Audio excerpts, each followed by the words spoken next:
Hello friends, आज हम देखेंगे कि कॉम्पिटिटिव एग्जाम्स में जो इंग्लिश के पेपर में स्पॉटिंग एरर्स क्वेश्चन आता है वो कैसे सॉल्व करते हैं। Now depending on the exam which you appear, इसमें फर्क होता है ऑप्शंस में। जैसे एसएससी एग्जाम में स्पॉटिंग एरर क्वेश्चन में 4 ऑप्शंस होंगे, बैंकिंग के एग्जाम में 5 ऑप्शंस होंगे। अब हम देखेंगे कि ये कैसे क्वेश्चन को हमने अप्रोच कैसे करना है, कैसे सॉल्व करना है। आज हम देखेंगे कि टेंसेस में कैसे स्पॉटिंग द एरर के क्वेश्चंस कैसे हमने सॉल्व करने हैं। अब जब पेपर में आपको क्वेश्चंस आएंगे वो टॉपिक वाइज नहीं होंगे, वो मिक्स्ड होंगे। सारे ग्रामर पे बेस्ड एक ही आपको क्वेश्चन होगा जिसमें बहुत सारे सब क्वेश्चंस होंगे, जिसमें आपको इस तरह के क्वेश्चंस होंगे। अब हर सेंटेंस को 4 पार्ट्स में स्प्लिट किया गया है, जैसे आप स्क्रीन पे देखेंगे। हर एक के आगे ऑप्शन एक दिया गया होता है। अब हमने इसमें क्या करना है, स्पॉटिंग द एरर एक क्वेश्चन का इसको कहा जाता है। हर सेंटेंस को 4 पार्ट्स में डिवाइड किया है। इन पार्ट्स को हमने ठीक से देखना है, पढ़ना है, एनालाइज करना है एंड एरर कहाँ पर है ये हमने स्पॉट करना होता है।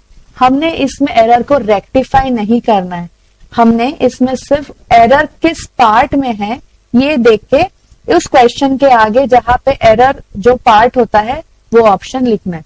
सपोज आपका पार्ट नंबर ए में एरर है तो आप क्वेश्चन नंबर 1 ए आंसर लिखोगे। इसका मतलब होगा कि आपने एरर स्पॉट किया है part A of the sentence में। अब जैसे आप स्क्रीन पे देखेंगे, फर्स्ट सेंटेंस हम देखते हैं, I have not seen him since 20 years and so I can not say with certainty whether he is alive और डेड। नाउ इस एक सेंटेंस को 3 पार्ट्स में डिवाइड किया गया है और चौथा एक नो एरर का ऑप्शन होता है। अगर सेंटेंस में आपको ग्रामेटिकली पूरा सेंटेंस सही लगता है तो option number D would be your answer. अब हम देखेंगे कि इसमें पार्ट बाय पार्ट गलती कहां पर हो सकती है। जैसे हम देखेंगे पार्ट ए में, आई have not seen him since 20 years। Now जैसे कि हमने टेंसेस में पढ़ा है, परफेक्ट कंटिन्यूअस टेंस में पढ़ा है फॉर एंड सिंस का यूज। फॉर हम यूज करते हैं जब हम कोई ड्यूरेशन मेंशन कर रहे हैं, एंड सिंस हम तब यूज करते हैं जब हम कोई पॉइंट ऑफ टाइम मेंशन करते हैं। जैसे she has been playing since morning, सुबह से वो खेल रही है। She has been playing for 2 hours, जब मैं ड्यूरेशन मेंशन कर रही हूं तो मैं फॉर का यूज करती हूँ। और जब मैं पॉइंट ऑफ टाइम, जब ये एक्टिविटी शुरू हुई है वो बताने के लिए आई यूज सिंस। तो यहाँ पे हमने सिंस की जगह पे फॉर का यूज करना चाहिए। सो हमारा एरर है पार्ट नंबर ए में, ऑप्शन नंबर ए में। So I have not seen him since 20 years के जगह पे I have not seen him for 20 years होना चाहिए, क्योंकि 20 years ड्यूरेशन दी गई है। सो अगर इस क्वेश्चन का नंबर 1 है तो इसका आंसर होगा ऑप्शन ए। हमने यहाँ पे कोई इंप्रूवमेंट नहीं करनी है सेंटेंसेस की, हमने बस एरर स्पॉट करना है। नाउ नेक्स्ट सेंटेंस हम देखेंगे, last year 2 Italian prisoners of war escapes from a prison camp in Kenya during the war। Now हम देखेंगे कि अगेन सेंटेंस को 3 पार्ट्स में डिवाइड किया गया है। सेंटेंस को पढ़ते वक्त आपको ये पता लग जाना चाहिए कि एरर कहाँ पर है। इसके लिए आपको ग्रामर के सारे कॉन्सेप्ट्स अच्छे से पता होने चाहिए और इतनी प्रैक्टिस होनी चाहिए कि सेंटेंस पढ़ते पढ़ते ही आपको वो पार्ट जिसमें एरर है आप स्पॉट कर सको। बहुत बार ऐसे होता है कि एरर नहीं होता सेंटेंस में, तो confidently you can mark D also as your error, as your option. So इसमें हम देखेंगे part A seems to be okay, last year 2 Italian prisoners of war। Part 2 अगर आप देखेंगे, एस्केप्स लिखा गया है। एस्केप्स मतलब प्रेजेंट इंडेफिनिट टेंस में यूज होता है, 3rd person सिंगुलर के लिए। ये लास्ट ईयर की बात हो रही है तो यहाँ पर हमने वर्ब को 2nd फॉर्म में यूज करना चाहिए था। तो एस्केप जो वर्ब का 1st फॉर्म है, एस्केप वर्ब का 1st form plus S, this is suggesting that ये प्रेजेंट टेंस का वर्ब है, जो गलत है और इसीलिए हमारा एरर पार्ट बी है। सो फॉर दिस क्वेश्चन हमारा आंसर होगा ऑप्शन बी।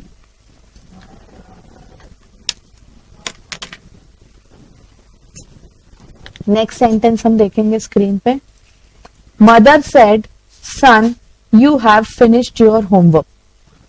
अभी अगेन एक क्वेश्चन है, इसमें हम देखेंगे कि पार्ट ए जो है that seems to be okay, mother said, mother ने कहा। Son, part B also seems okay.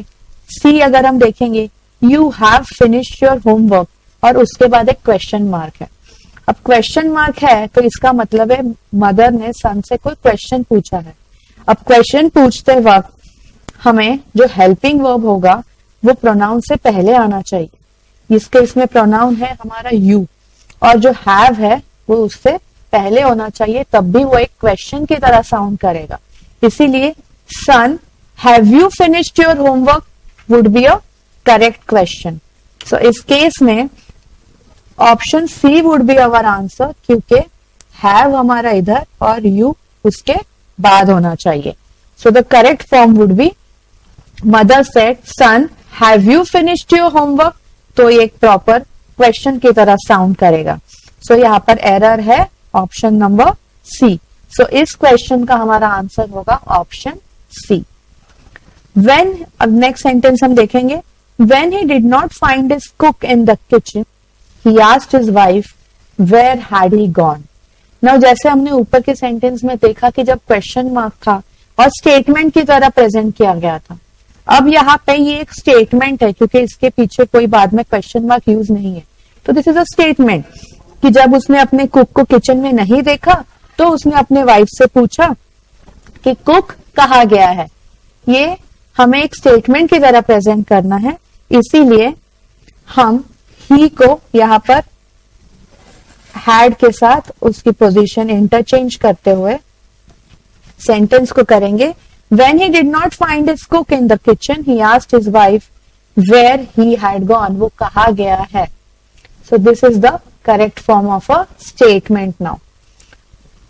So I hope कि आपको क्लियर हो गया कि अगर क्वेश्चन है तो helping verb should be placed before the noun और प्रोनाउन, एंड अगर एक प्रॉपर स्टेटमेंट है तो उसमें नाउन और pronoun should be placed before the helping verb. Then only it will sound like a proper question or a sentence. Next sentence हम जो screen पे देख रहे हैं, although I am playing cricket for more than 3 years, I have not been able to score a century. Now यहाँ पे जो ये सेंटेंस है I am playing cricket, part A में देखेंगे हम, although I am playing cricket for more than 3 years, I have not been able to score. मैं cricket 3 साल से ज्यादा हो गए मुझे खेलते हुए. नाउ यहाँ पे जो पार्ट ए में आई एम प्लेइंग क्रिकेट जो लिखा गया है, उसमें playing cricket is suggesting I am playing cricket कि मैं इस प्रेजेंट मोमेंट पे क्रिकेट खेल रहा हूँ. But as soon as we read the part B हमें दिखता है कि फॉर मोर देन 3 years, मतलब क्रिकेट प्लेइंग की जो एक्टिविटी है वो 3 साल पहले शुरू हुई है and which is still going on. इस केस में जैसे हमने टेंसेस प्रेजेंट टेंस में पढ़ा था, प्रेजेंट परफेक्ट कंटिन्यूअस टेंस का यूज होना चाहिए. कोई एक्टिविटी जो पास्ट में शुरू हुई है and which is still going on, जैसे I have been living here for 15 years, मतलब मेरी यहाँ पे रहने की जो एक्टिविटी है 15 साल पहले शुरू हुई थी और वो अब भी चल रही है. सिमिलरली मैं क्रिकेट पिछले 3 साल से ज्यादा हो गए मुझे क्रिकेट खेलते हुए. सो प्लेइंग क्रिकेट की जो एक्टिविटी है that started 3 years ago and it is still going on. So यहाँ पे instead of although I am playing cricket in part A, it should be I have been playing cricket. This is the correct form of the sentence and part A में हम इसमें error spot करेंगे. Now next sentence जो हम देख रहे हैं, Gauri told me his name after he left. Gauri ने मुझे उसका नाम बताया उसके जाने के बाद. अब यहाँ पे अगर हम देखेंगे तो part A seems okay, Gauri told me, his name after, part B also seems okay, he left, उसके जाने के बाद. यहाँ पे करेक्ट यूज होना चाहिए था पास्ट परफेक्ट का. जब वो जा चुका था तब गौरी ने मुझे उसका नाम बताया, बट यहाँ पे यूज हुआ है सिंपल पास्ट या पास्ट इनडेफिनेट टेंस का, जो कि गलत यूज हुआ है. सो पार्ट सी में हमें ही के बाद हैड यूज करना चाहिए था हेल्पिंग वर्ब, जिससे सेंटेंस एक पास्ट परफेक्ट का सेंटेंस बनता कि गौरी ने मुझे उसका नाम तब बताया जब वो जा चुका था। So I hope this is clear कि कैसे कौन सा टेंस कहाँ पे यूज करना है, ये हमने यूज करना है। नाउ नेक्स्ट स्लाइड जो हम देखेंगे उस पे नेक्स्ट एग्जांपल जो हम देखेंगे, by the time we got our tickets and entered the cinema theatre the show was already begun. Now इसमें जब हम पढ़ेंगे पार्ट ए में by the time seems okay, we got our tickets and entered the cinema theatre, हमने अपनी tickets ली और हमने सिनेमा थिएटर में एंटर किया। The show was already begun. Now आप यहाँ पे देखेंगे जो हेल्पिंग वर्ब वॉज यूज हुआ है वो कंटिन्यूअस फॉर्म में यूज होता है, और बिगिन जो third form of the verb है, बिगिन वर्ब का बिगिन, बिगैन एंड बिगन, ये third form of the verb है बिगन, जो मोस्टली परफेक्ट सेंटेंसेस में यूज होता है। सो वॉज जो हेल्पिंग वर्ब कंटिन्यूअस सेंटेंस का होता है वो, और begun seems to be a wrong combination. So यहाँ पे it should be the show had already begun, तो ये एक पास्ट परफेक्ट का सेंटेंस बनेगा।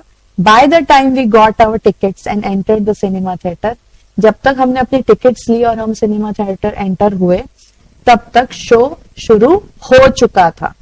सो this then becomes a perfect past perfect sentence. So यहाँ पे हमारी सी में, सो इस क्वेश्चन का आंसर होगा हमारा option number C. Now next sentence, since the trip home was expensive I did not went home during the holidays. Now this is a very common mistake जो English में लोग जनरली करते हैं। अब आप देखेंगे part A, since the trip home, he is trying to tell the reason. Was expensive, reason क्या था घर ना जाने का, क्योंकि ट्रिप बहुत एक्सपेंसिव है, सो मैं घर नहीं गया। ये वो एक्सप्रेस करना चाहते हैं सेंटेंस के through. Since the trip home was expensive I did not went home during the holidays. Now यहाँ पर भी पार्ट सी में हम देखेंगे कि वेंट का रॉन्ग यूज हुआ है। जब वो गया ही नहीं तो डिड नॉट गो होना चाहिए, डिड नॉट वेंट के जगह पे। वेंट हम तब यूज करते जब वो एक्टिविटी पूरी हुई होती, गो का सेकेंड फॉर्म हम यूज करते जब वो एक्टिविटी हुई होती, बट ये डिड नॉट पहले दिया हुआ, इसका मतलब वो एक्टिविटी हुई ही नहीं, जाने की एक्टिविटी पूरी ही नहीं हुई, तो इसीलिए यहाँ पर वेंट की जगह पे गो होना चाहिए था। So since the trip home was expensive I did not go home during the holidays. घर जाना बहुत एक्सपेंसिव ट्रिप होती, सो मैं घर गया ही नहीं। सो आई डिड नॉट गो होना चाहिए था instead of I did not went. I did not केम, ये गलत यूज है। अगर आप आए ही नहीं तो केम, कम का केम नहीं होता, वर्ब का सेकंड फॉर्म यूज नहीं होता। आई डिड नॉट कम यस्टरडे होगा। सो ये हमने यहाँ पे ध्यान रखना है कि जब भी हम डिड यूज करते हैं किसी वर्ब के साथ और वो एक्टिविटी या वर्ब हुआ ही ना हो, डिड नॉट, तो उसको हम फर्स्ट फॉर्म में ही यूज करते हैं। Did takes care to suggest कि वो एक पास्ट टेंस की बात है। So I did not go, I did not write, I did not wrote गलत यूज होगा। आई डिड नॉट राइट, जब मैंने लिखा ही नहीं तो आई डिड नॉट राइट।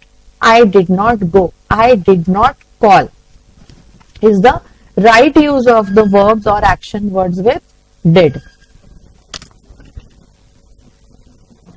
हम नेक्स्ट देखेंगे, I am going to buy a computer when the prices comes down. Now यहाँ पर हम देखेंगे कि पार्ट ए में I am going to buy seems to be a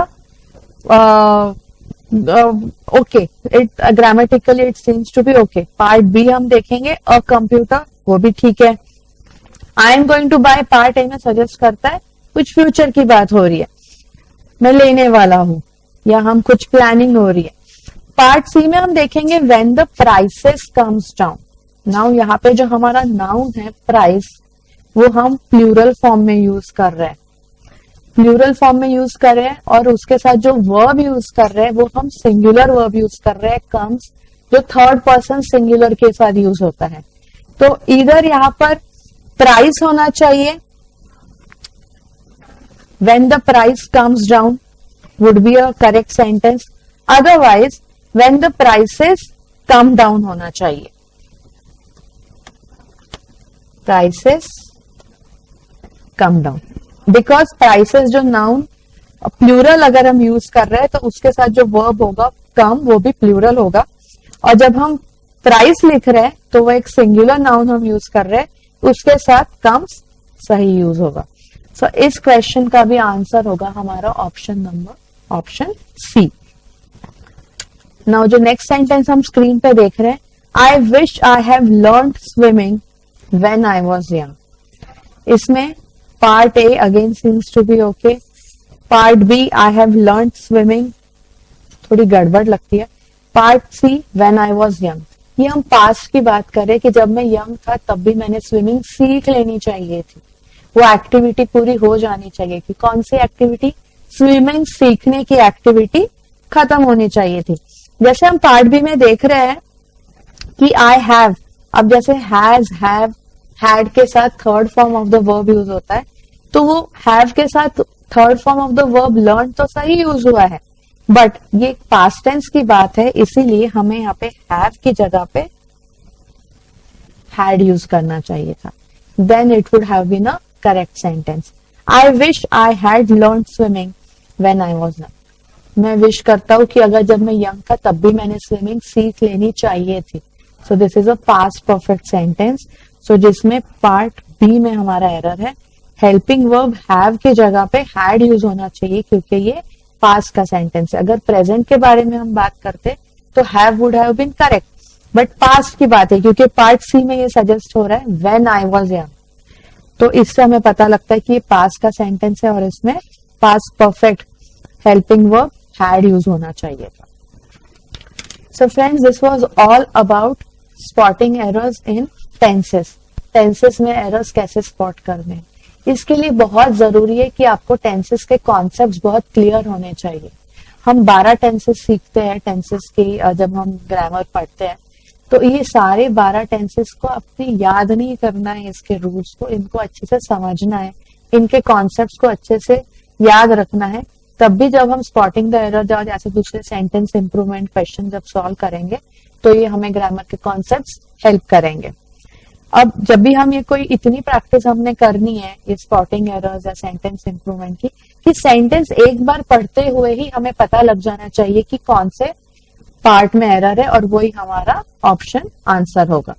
इस स्पॉटिंग एरर्स क्वेश्चन में एडवांटेज ये होता है कि आपने कुछ रेक्टिफाई नहीं करना है, बस जहां पे आपको लगता है कि सेंटेंस में कुछ ग्रामेटिकली इनकरेक्ट पार्ट है वही आपका आंसर होता है।